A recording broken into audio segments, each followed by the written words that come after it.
नमस्कार बच्चों, आज हम आपको पढ़ाएंगे पाठ 2 वर्ण विचार।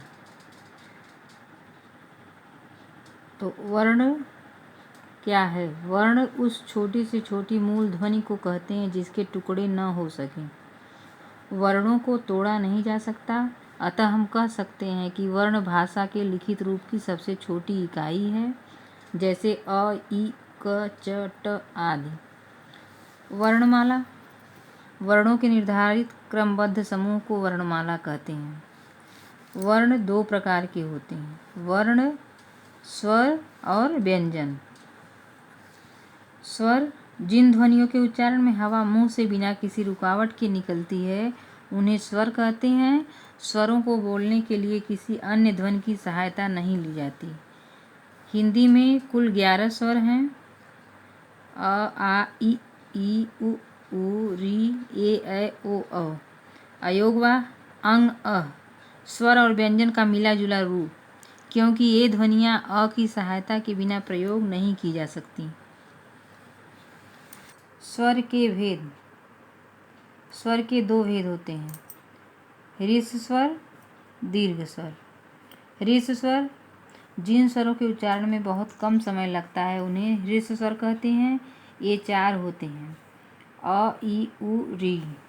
दीर्घ स्वर जिन स्वरों के उच्चारण में ह्रस्व स्वरों की तुलना में अधिक समय लगता है, उन्हें दीर्घ स्वर कहते हैं। ये 7 होते हैं, आ, ई, उ, ए, ओ, औ। व्यंजन। स्पर्श व्यंजन। स्पर्श व्यंजन की संख्या 25 होती है। क से म तक के वर्ण जो होते हैं, स्पर्श व्यंजन कहलाते हैं।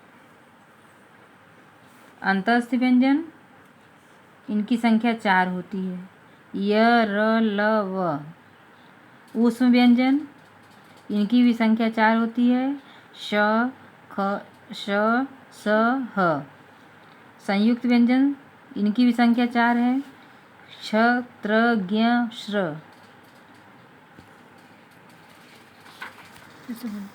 अयोगवाह अंग और अ न तो स्वर हैं और न ही व्यंजन। ये ध्वनियाँ अ की सहायता से बोली जाती हैं, इसलिए इन्हें अयोगवाह कहा जाता है।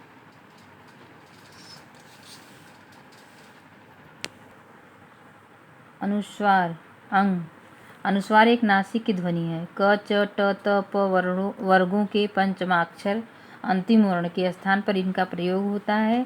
आज मानक रूप में पंचमाक्षर को अंग का रूप दे दिया गया, जैसे पतंग, चंचल, संबंध आदि।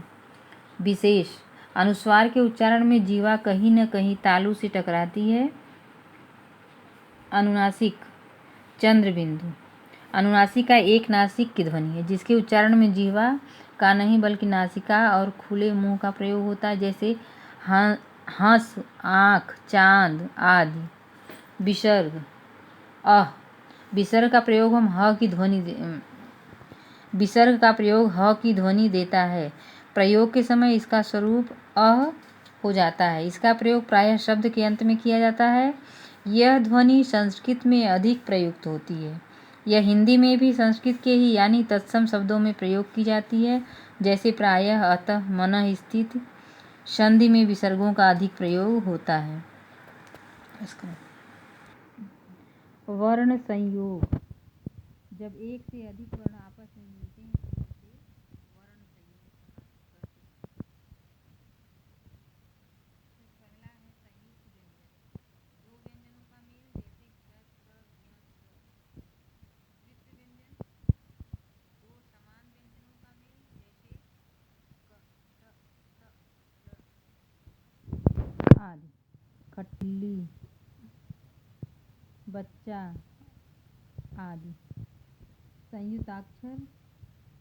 2 अलग व्यंजनों का मेल, जैसे विद्या, अच्छा, सत्य, स्वर आदि। यही बताएंगे इतना। हिंदी के कुछ व्यंजनों को विशेष रूप से प्रयोग किया जाता है, जैसे ड़ और ध। ये दोनों वर्ण ड और ढ के रूप में हैं, जिनका उच्चारण भी भिन्न रूप से होता है।